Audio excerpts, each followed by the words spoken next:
Breaking news చూస్తున్నారు. MLC Duvvada Srinivas అలాగే భార్య వాణి మధ్య ఆ ఇష్యూని క్లియర్ చేసేందుకు దువ్వాడ కుటుంబం రంగంలోకి దిగింది. ఆ పంచాయతీని తీర్చేందుకు ప్రయత్నం చేస్తోంది. ఈ నేపథ్యంలోని ఎవరి డిమాండ్లు ఏంటి, దువ్వాడ శ్రీనివాస్ డిమాండ్స్ ఏంటి, అలాగే దువ్వాడ వాణి డిమాండ్స్ ఏంటి, వీళ్ళిద్దరి మధ్య ఎటువంటి డిస్కషన్స్ జరిగితే ఆ పంచాయతీ కొలుకొస్తుంది. ఈ నేపథ్యంలోని ఇరు కుటుంబాలు కూడా ఇరువురితో కూడా మాట్లాడుతున్నాయి. ఇరువురితో మాట్లాడుతున్న సందర్భంలో ప్రతి ఒక్కరు కూడా అంటే దువ్వాడ శ్రీనివాస్ కావచ్చు, దువ్వాడ వాణి కావచ్చు, వాళ్ళ డిమాండ్స్ని కుటుంబ సభ్యులతో పంచుకుంటున్నారు. ఈ నేపథ్యంలో చాలా వరకు కూడా కొలిక్కి వచ్చింది. కానీ ఒక అంశంలో పీఠముడి వీడలేదు అనే మాట వినిపిస్తోంది. దువ్వాడ వాణికి సంబంధించి ప్రధానంగా కొన్ని డిమాండ్లను ఆవిడ తెర మీదకు తీసుకొచ్చారు. దువ్వాడ శ్రీనివాస్కి సంబంధించి సంధించినట్టుగా కుటుంబ సభ్యుల పంచాయతీకి సంబంధించి కుటుంబ సభ్యుల ముందు చెప్పినట్టుగా తెలుస్తోంది. దాంట్లో మొట్టమొదటిది పర్లాకిమిడ్లోని 20 కోట్ల విలువైన గ్రెనైట్ ఫ్యాక్టరీతో పాటు దానిపై 40 లక్షల రుణం క్లియర్ చేసి ఆ ఆస్తి దఖలు పరచాలంటూ కూడా ఫస్ట్ డిమాండ్ పెట్టినట్టుగా తెలుస్తోంది. ఇక ఆ తర్వాత టెక్కలి వెంకటేశ్వర కాలనీలోని 6 కోట్ల విలువైన పాత ఇంటిపై 15 లక్షల బ్యాంకు రుణం క్లియర్ చేసి ఆ ఆస్తి కూడా తన మీద కావచ్చు లేకపోతే తన పిల్లల మీద కావచ్చు దఖలు చేయాలంటూ కూడా దువ్వాడ వాణి చెప్పినట్టుగా తెలుస్తోంది. ఇక ఆ తర్వాత అంటే మూడో డిమాండ్ పిల్లల చదువులు వారి మెయింటెనెన్స్ శ్రీనివాస్ చూసుకోవాలి. దాంతోపాటు 4వ డిమాండ్కి వచ్చేటప్పటికి విడాకుల అంశాన్ని సామరస్యంగా కోర్టులో పరిష్కరించుకుందామంటూ కూడా ఈ 4 డిమాండ్లకు సంబంధించి ప్రధానంగా డిస్కషన్ జరిగిందన్న మాట వినిపిస్తోంది. అయితే 5వ అంశానికి రాగబోతుకి ఐదో అంశం రాబోతుకి మాత్రం ఇక్కడ ఆ పీఠముడి ఆ చిక్కుముడి వీడలేదు తేలలేదనే మాట వినిపిస్తోంది. ఏంటది అంటే కొత్త ఇంటిని శ్రీనివాస్ తన తదనంతరం అంటే శ్రీనివాస్ తర్వాత తమకు దఖలు అంటే తమ పేరు మీదకి వచ్చేటట్టు తమకు దక్కేటట్టు వాటికి సంబంధించి లీగల్గా దాన్ని ప్రొసీడ్ చేయాలంటూ కూడా వాణి డిమాండ్ పెట్టినట్టుగా తెలుస్తోంది. తక్షణమే వీలునామా రాసి ఇవ్వాలంటూ కూడా ఈ 5వ డిమాండ్గా పెట్టినట్టుగా తెలుస్తోంది. అయితే ముందు మనం చెప్పుకున్న 4 డిమాండ్లకు సంబంధించి ఒప్పుకున్నారు దువ్వాడ శ్రీనివాస్. కానీ 5వ డిమాండ్కి సంబంధించి ఆ అనిశ్చితి నెలకొంది. తనకంటూ మిగిలిన కొత్త ఇంటిపై తక్షణమే వీలునామా రాస్తే ఒకవేళ తనకి ఏదైనా జరగడానికి ఏదైనా జరిగితే తన పరిస్థితి ఏంటి అంటూ కూడా శ్రీనివాస్ చెప్పినట్టుగా తెలుస్తోంది. దీంతో 5వ డిమాండ్ దగ్గర దువ్వాడ కుటుంబ పంచాయతీ ఆగిపోయింది అనే మాట వినిపిస్తోంది. ఈ డిస్కషన్ నిన్నటి నుంచి కూడా జరుగుతోంది. నిన్నటి నుంచి కూడా ఇద్దరిని ఇక్కడ ఇంట్రెస్టింగ్ అంశం ఏంటంటే ఇద్దరిని కూడా ఎదురెదురుగా కూర్చోబెట్టి మాట్లాడట్లేదు. ఇండివిజువల్గా దూరంగా ఉంచే వాళ్ళిద్దరిని దువ్వాడ వాణి కుటుంబం, దువ్వాడ శ్రీనివాస్ కుటుంబం ఇద్దరు కూడా ఇరు కుటుంబాలు కూడా విడివిడిగా వాళ్ళతో మాట్లాడుతున్నాయి. కుటుంబ సభ్యులు ఒక సమయాన్ని చూసుకొని ఆ సమయాన్ని అంటే ఒక టైం సెంట్రిక్గా వాళ్ళు మాట్లాడుకొని అక్కడ చర్చించే ప్రయత్నం చేస్తున్నారు. అంటే మధ్యవర్తిత్వంగా ఉంటున్నారనే చెప్పుకోవాలి. క్లుప్తంగా చెప్పే ప్రయత్నం చేస్తున్నప్పుడు అప్పుడు వీళ్ళ డిమాండ్లను వాళ్ళ డిమాండ్లను వీళ్ళు ప్రస్తావించుకొని ఓకే అనుకున్న సందర్భంగా ఉన్నట్టు తెలుస్తుంది. ఇక్కడ 4 అప్డేట్స్కి వెళ్ళే ప్రయత్నం చేద్దాం. టెక్కల్లోని దువ్వాడ శ్రీనివాస్ ఇంటి నుంచి అప్డేట్స్ అందించేందుకు మా ప్రతినిధి రాజేష్ లైవ్లో సిద్ధంగా ఉన్నారు. రాజేష్, ప్రస్తుతం అక్కడ ఎటువంటి సినారియో ఉంది? ఇక్కడ 4 డిమాండ్లకు ఒప్పుకున్నట్టుగా తెలుస్తోంది. 5వ డిమాండ్ దగ్గర పీఠముడి వీడలేదన్న మాట వినిపిస్తుంది. ప్రస్తుతం 5వ అంశానికి సంబంధించి కూడా శ్రీనివాస్ ఒప్పుకున్నారా? ఏం జరుగుతోంది? సచిన్, ప్రజెంట్ ఇక్కడ చూసుకుంటే ఇక్కడ ఏదైతే 5వ డిమాండ్ అయితే ఇక్కడ ప్రజెంట్ ఉన్నటువంటి ఏదైతే ఆ ఇంట్లో మనం ప్రజెంట్ ఆ ఇంటి ప్లహరీ వద్ద అయితే మనం ప్రజెంట్ అయితే ఉన్నాము. మనం చూసినటువంటి బ్యాక్ సైడ్ అయితే ఇంతవరకు చూసుకుంటే వాళ్ళ భార్య అయినటువంటి వాణి అయితే ఈ యొక్క ప్రాంతంలోనే ఇంతవరకు కూడా దీక్ష చేస్తున్న పరిస్థితి కనిపిస్తుంది. నిరసన అయితే వ్యక్తం చేస్తున్న పరిస్థితి కనిపిస్తుంది. ఈ యొక్క ఏదైతే ఈరోజు ఇల్లు అయితే ఉందో ఇల్లు అయితే మాత్రం తదనంతరం అయితే మాత్రం తనకు చెందేటట్లయితే మాత్రం ఈయన ఇస్తున్నా అని చెప్తున్న పరిస్థితి కనిపిస్తుంది. అదేవిధంగా వాళ్ళైతే మాత్రం ఇప్పుడు వాణి తరపున అయితే మాత్రం ఖచ్చితంగా నాకు ఇప్పుడైతే ఆ ఇల్లు అయితే కావాలని చెప్తున్న పరిస్థితి కనిపిస్తుంది. ప్రధానంగా చూసుకుంటే ఈ 5 డిమాండ్లో ప్రధాన డిమాండ్గా అయితే మాత్రం ఈ యొక్క 5వ డిమాండ్ మాత్రం ఇప్పుడు ఉన్న ప్రజెంట్ అయితే కనిపిస్తుంది. అదేవిధంగా మరోవైపు చూసుకుంటే 5 డిమాండ్లో పెద్ద డిమాండ్ అయినటువంటిది అయితే ప్రధానంగా పర్లేకమిడో వాళ్ళకు ఉన్నటువంటి ఏదైతే ఆ ఫ్యాక్టరీ ఉందో ఆ ఫ్యాక్టరీకి 2 కోట్ల 40 లక్షలకు సంబంధించిన ఏదైతే బ్యాంక్ లావాదేవీలను క్లియర్ చేసి తప్పిస్తామని చెప్తున్న పరిస్థితి కనిపించింది. అదేవిధంగా ఆ 2వ డిమాండ్ అయినటువంటిది అయితే 2వ డిమాండ్ చూసుకుంటే టెక్కల్లో ఉన్నటువంటి ఏదైతే ఇల్లు ఉందో ఆ ఇల్లుపై అయితే మాత్రం ఏదైతే దానిపై ఉన్నటువంటి ఒప్పు అంతా కూడా బ్యాంకులోనే ఎంతైతే ఉందో అదంతా కూడా క్లీన్ చేసి అయితే మాత్రం మళ్ళీ ఇచ్చేటట్లయితే మాత్రం ఏర్పాట్లు చేస్తానని ఒప్పుకునేటట్లయితే తెలుస్తున్న పరిస్థితి కనిపిస్తుంది. కనిపిస్తుంది. అదేవిధంగా మరోవైపు చూసుకుంటే వాళ్ళు మరోవైపు విడాకులు కూడా ఒకవైపు చెత్తబడుతున్న పరిస్థితి కనిపిస్తుంది. విడాకులు కూడా న్యాయపరంగా జరగాలని చెప్తున్న పరిస్థితి కనిపిస్తుంది.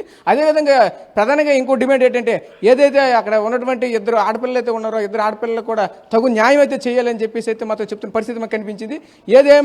ఏది ఏమైనప్పటికైనా సరే ఇప్పటివరకు అయితే మాత్రం ఎంత గత రోజు సాయంత్రము లేదా ఈ రోజు మార్నింగ్ కూడా చర్చలకి అయితే మాత్రం వచ్చినట్టయితే సమాచారం అయితే అందింది. అది ఇంతవరకు కూడా ఎటువంటి సమాచారం అయితే మాత్రం వాళ్ళ నుంచి మనకైతే ఎటువంటిది రాలేదు. ఈ చర్చల్లో మాత్రం ఇదైతే ఇంతవరకు కూడా కొలికి రాని పరిస్థితి మాకు కనిపించింది. అదేవిధంగా మరోవైపు చూసుకుంటే ఏదైతే మనం ఇప్పుడు ఇక్కడ ఉన్నటువంటి ఇంట్లో మాత్రం ఈ ఇంటిపైన మాత్రం అనిశ్చిత అయితే మాత్రం ఇంతవరకు కూడా ఆసక్తికరంగా అయితే చూస్తున్న పరిస్థితి మాకు కనిపిస్తుంది. సచిన్, రాజేష్, ఇప్పటికీ ఆ డిస్కషన్స్ కంటిన్యూ అవుతున్నాయా? బ్రేక్ ఇచ్చారా? లేకపోతే ఇంకా ఏమైనా శ్రీనివాస్ నుంచి ఏమైనా డిమాండ్స్ వినిపిస్తున్నాయా? దానికి వానికి సంబంధించి ఏమైనా ఆ చిక్కుముడి కావచ్చు, ఆ పీఠముడి కావచ్చు, ఇంకా వినట్లేదా?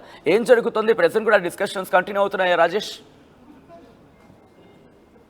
ఇంతవరకు అయితే మాత్రం డిస్కషన్ కంటిన్యూ అయ్యే చెప్పుకోవచ్చు. ఎందుకంటే ప్రధానంగా చూసుకుంటే ఏదైతే వాణి తాలూకు బంధువులు తల్లిదండ్రులు ఎవరైతే ఉన్నారో వాళ్ళు కూడా వచ్చి ఏదైతే ఈ ప్రాంతంలో తన గత 6 రోజులుగా అయితే మాత్రం ఏదో ఈ ప్రాంతంలో అయితే కూర్చొని నిరసన అయితే తెలియజేస్తున్నారో ఆయా ప్రాంతంలో మాత్రం వాళ్ళు కూడా ఇక్కడ కూర్చుని వాళ్ళ చుట్టాల బంధువులు అంతా కూడా వాళ్ళ చుట్టాలు కావచ్చు, మరి ముఖ్యంగా వాణి అలాగే వాణి పిల్లలు కూడా అక్కడే ఉన్నారు.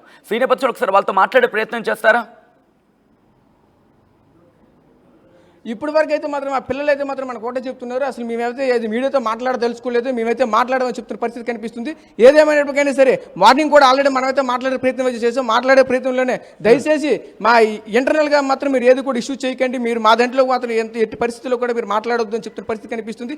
ఏదేమైనప్పటికైనా సరే అన్ని కొలిక్కి వచ్చిన తర్వాత నేనే మళ్ళీ మీడియాని పిలిచి మీడియాతో మాట్లాడుతున్నాను అని చెప్తున్న పరిస్థితి మనకు కనిపిస్తుంది. సచిన్, అంటే ఆ డిస్కషన్స్ ఏమైనా ఫ్రూట్ఫుల్గా జరుగుతున్నాయా? ఏమైనా కొలిక్కొచ్చే అవకాశం ఉందా? ఈ నేపథ్యంలోనే వాళ్ళు ఈ స్టేట్మెంట్ ఇచ్చారనుకోవాలా? అంటే ఫుల్ ఫ్లెడ్జ్డ్గా జరుగుతున్నాయని అయితే మాత్రం ఖచ్చితంగా మనం చెప్పలేని పరిస్థితి ఏర్పడుతుంది. ఎందుకంటే ఇక చూసుకుంటే గత 6 రోజులుగా ఈ రోజుకు 6వ రోజు ఇది కొనసాగుతున్న పరిస్థితి కనిపిస్తుంది. ఈ 6 రోజులు కూడా దువ్వాడ శ్రీనివాసరావు అయితే మాత్రం ఏదైతే మనం చూపిస్తున్నామో ఇల్లు అయితే మాత్రం ఇంటి నుంచి అయితే బయటికి రానిటువంటి పరిస్థితి కనిపిస్తుంది. ఏదైతే మొదటి రోజు రాత్రి వచ్చి వెళ్ళిపోయిన తర్వాత మళ్ళీ మరుసటి రోజు రాత్రి అయితే మళ్ళీ ఏదైతే ఆ ఫ్యామిలీతో పాటు ఆ యొక్క భార్య అయితే మాత్రం ఇక్కడికి వచ్చారో ఆ రోజు నుంచి కూడా ఈ రోజు వరకు కూడా అక్కడి నుంచి అయితే ఆయన బయటికి రానిటువంటి పరిస్థితి కనిపించింది. అదేవిధంగా అసలు ఒక విధంగా చూసుకుంటే అతని తరపున చూసుకుంటే ప్రధానంగా వాళ్ళ బ్రదర్ అయినటువంటి శ్రీధర్ అయితే మాత్రం ఒకవైపు అయితే మాట్లాడుతున్న పరిస్థితి కనిపిస్తుంది. అదేవిధంగా మరోవైపు చూసుకుంటే ఈవిడ ఇక్కడ ఉన్నటువంటి దువ్వాడ వాణి వాళ్ళ యొక్క సిస్టర్స్ ఎవరైతే ఉన్నారో ఆ సిస్టర్స్ కూడా ఈ యొక్క ఈ ప్రధానంగా చూసుకుంటే ఆ సిస్టర్స్ కూడా ఈ యొక్క ఏదైతే ఈ ఒప్పందాలు కుదుర్చుకుంటున్నారో ఈ ఒప్పందాలు ప్రధాన పాత్ర పోషిస్తున్నట్టు తెలుస్తుంది. సచిన్, రైట్ రాజేష్, మొత్తంగా అయితే మాత్రం దువ్వాడ శ్రీనివాస్కి భార్య వాణి మధ్య ఆ డిస్కషన్స్ ఇంకా కంటిన్యూ అవుతున్నాయి. నేరుగా వాళ్ళిద్దరు ఒకరికొకరికి మాట్లాడుకోపోయినా ఇరు కుటుంబాలు కూడా ఈ పంచాయతీని తేల్చే ప్రయత్నం చేస్తున్నాయి. ముఖ్యంగా ఈ నేపథ్యంలోనే దువ్వాడ శ్రీనివాస్కి భార్య వాణి డిమాండ్స్ ఉంచారు.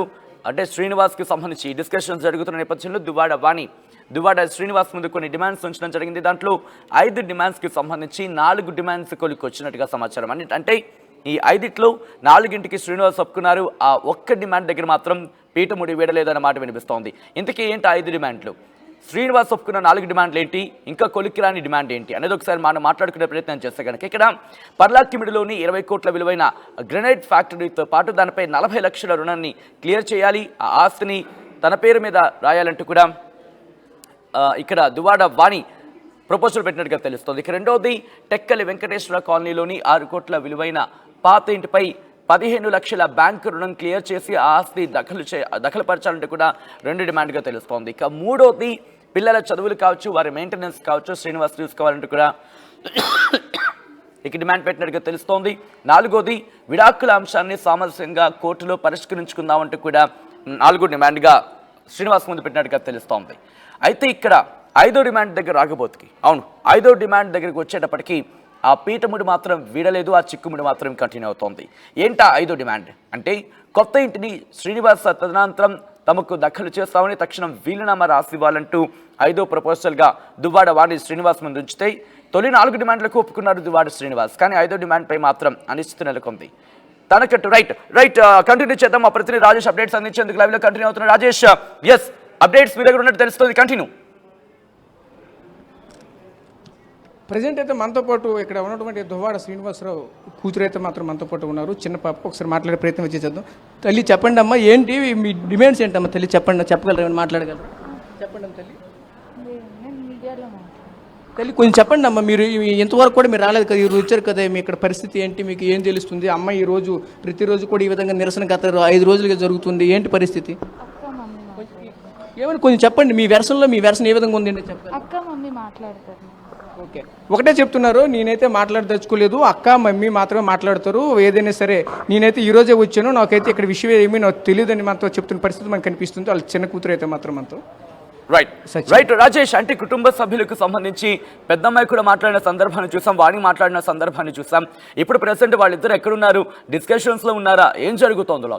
ఇన్ఫాక్ట్ అక్కడ ఏం జరుగుతోంది?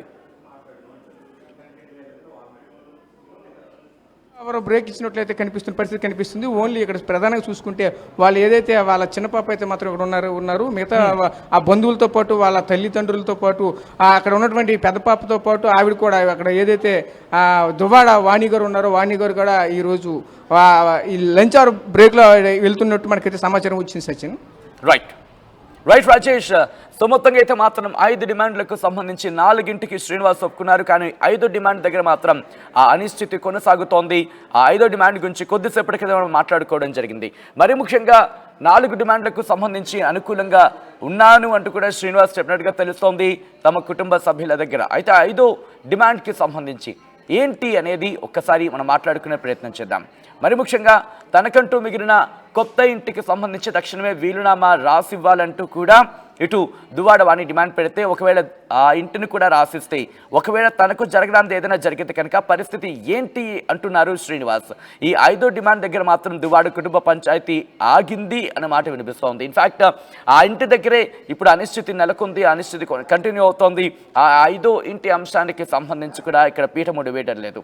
ఒకవేళ ఇక్కడ కుటుంబ సభ్యులు అంటే దువ్వాడ వాణి కావచ్చు, దువ్వాడ శ్రీనివాస్ కుటుంబ సభ్యులు కావచ్చు, వీళ్ళిద్దరి మధ్య ఆ చర్చను కొలికి తీసుకొస్తే కనుక ఈ రోజే అది క్లియర్ అయిపోయే అవకాశం కనిపిస్తుంది. ఇన్ఫాక్ట్ చిన్న కూతురు కూడా అక్కడ ఉందంటే అర్థం చేసుకోవచ్చు, దాదాపుగా ఈ రోజు కొలుక్కొచ్చే అంశం ఉంది అని చర్చ కావచ్చు, లేకపోతే ఎటువంటి పరిణామాలు కావచ్చు అక్కడ ఉన్నాయన్న మాట వినిపిస్తోంది. సో ఈ నేపథ్యంలో ఈ డిస్కషన్స్ జరుగుతున్నాయి.